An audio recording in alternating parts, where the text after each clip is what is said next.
They are known as the Yuba County Five, and what happened to them remains a mystery. 5 young men, excited for the Special Olympics, Tonight, as ABC 10's Roxanne Aaliyah shows us, their families set out for a fun weekend. But what happened next is nothing short of baffling.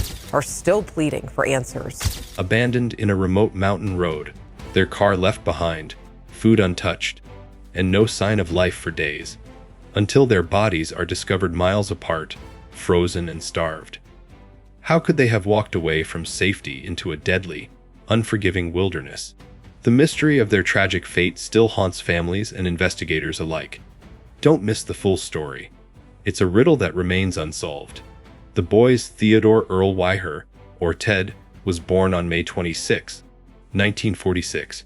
He had brown hair, brown eyes, and a friendly demeanor that made him beloved by everyone he met. Ted was socially outgoing and always eager to make new friends, often waving at strangers with his signature smile. However, if someone didn't wave back, he would take it personally, letting it weigh on his mind for hours. Ted wasn't the brightest in terms of academics, but he was dependable, loyal, and had a heart of gold. He worked at a local snack bar before his family urged him to quit, fearing it was too much for him. He loved calling his close friend, Will Sterling, just to chat about silly things like names in the phone book or quirky news stories. Ted was reliable and cherished by his family. The last time Ted's grandmother saw him, she warned him to take a coat, but he smiled and assured her he wouldn't need one. Little did they know, that would be the last time they would ever see him alive. Jackie Charles Huitt, or Jackie, was 24 years old. At 5 feet 9 inches and 160 pounds, Jackie had a slight droop to his head, which led others to believe he was a bit slow to respond in social situations. Jackie was very much like a little brother to Ted, who often took on a protective role, helping Jackie with everyday tasks. Jackie and Ted were inseparable, and their bond was strong. William Lee Sterling, 28, was a deeply religious and generous man. Standing 5 feet 10 inches tall and weighing 170 pounds, William was known for his kindness, often spending hours visiting mental institutions and reading religious texts to the patients. William was particularly close to Jack Madruga, another member of the group. Jack Anton Madruga, at 30, stood 5 feet 11 inches tall and weighed 190 pounds. A high school graduate and U.S. Army veteran, Jack had a reputation for being friendly but slow. He was laid off from his job as a line worker at Sunsweet Growers and had a strong connection to his prized 1969 Mercury Montego, which he drove every day with great care. Lastly, Gary Dale Matthias, 25, was a bit different. Standing 5 feet 10 inches tall and weighing 170 pounds, Gary had hazel eyes and wore thick glasses. A former soldier who had received a psychiatric discharge, Gary had been diagnosed with paranoid schizophrenia, but had shown great improvement after treatment. Though he had occasional setbacks, Gary was still a valued member of the group, and his bond with Ted and the others was unbreakable. These 5 men, despite their mental challenges, were close friends, sharing a love for sports and camaraderie. Their lives were about to take an unexpected turn, leading to a tragic mystery that would haunt their families forever.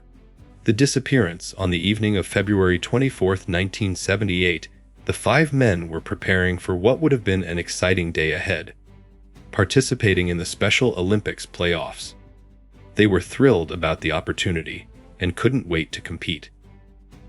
Each of them had prepared for the event in their own way. Ted, for example, had cleaned his sneakers in anticipation of the big game. Gary Matthias reminded his parents, "Don't let me oversleep. We've got a big game tomorrow." They were ready, filled with excitement, and nothing seemed out of the ordinary. But the night took an unexpected turn. After attending a basketball game at Chico State, the 5 friends climbed into Jack Madruga's turquoise and white 1969 Mercury Montego. They made a quick stop at Bears Market, where they bought a few snacks: a Hostess cherry pie, a Langendorf lemon pie, a Snickers bar, a Marathon bar, 2 Pepsis, and a quart and a half of milk. It seemed like a normal, uneventful purchase, nothing that would suggest they were preparing for anything other than a casual night out. However, after leaving the store, the group took a strange detour. They ended up driving far from their usual routes, traveling toward the mountains on a winding, isolated road. It was a road that none of them were familiar with, and it would prove to be their undoing. Hours later, when they didn't return home, their families began to worry. The following day, February 25th, was supposed to be the big game, but the boys never showed up. Family members, knowing how responsible and rule-abiding these young men were, couldn't fathom why they would miss such an important event. By February 28th, 4 days after their disappearance, the police found the abandoned car. It was parked in the middle of a gravel road, and despite heavy snowfall, the car was in perfect working order. There was still a quarter tank of gas, and everything in the car seemed untouched, except for some empty wrappers from their snacks. The fact that the boys had disappeared from a place they had no reason to be raised many questions. Why had they abandoned the car and ventured into the unforgiving mountains in the middle of winter? What had led them off course, and why didn't they turn back? The mystery deepened, and the search for the missing men was just beginning. The search for the missing men began on February 28, 1978, when the police found their car abandoned in the snow. It was parked in the middle of a remote road, with a quarter tank of gas still in it. The vehicle had not suffered any damage, suggesting that the men had not been in a hurry or in distress when they parked. Despite the car's condition, the search for the men seemed hopeless from the start. With the terrain being rough and the weather conditions extremely harsh, the mountain region was covered in deep snow, making it difficult for searchers to navigate the area. The authorities quickly called in search and rescue teams, including trained dogs, who scoured the mountainside for any sign of the men. However, after days of combing through the snow-covered forest, no traces of the group were found.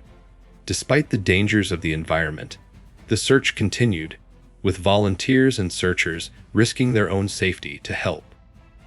Local authorities reached out to neighboring counties for assistance, and even air search efforts were initiated. In the midst of the struggle, a man named Joseph Shones, who had driven to the area the night the boys disappeared, came forward. He reported hearing voices and seeing headlights in the distance that night, but when he tried to get help, the voices went silent and the lights turned off. His strange encounter raised more questions than answers, but the mystery of what happened to the 5 men remained unsolved. As the days passed, the weather became even harsher, making it impossible to continue the search. Yet, despite the uncertainty, one thing was clear: the boys were out there, and they were not easily forgotten. The bodies on June 4th, just over 100 days after the boys disappeared, new evidence surfaced as the spring thaw revealed their remains. Ted Weiher was found frozen to death inside a trailer, with his shoes missing and his body incredibly emaciated. Nearby, the bodies of Jack Madruga and William Sterling were discovered, scattered across the mountainside. The bodies had decomposed, and Jack's body was partially scavenged by animals, but he still held his beloved watch. Jackie Whitt's remains were discovered next, but Gary Mathias's body was never found. The mystery surrounding their deaths remains unsolved, leaving more questions than answers. What could have driven these young men to leave the safety of their car and walk into the freezing wilderness? Was it an unimaginable mistake, or something far more sinister?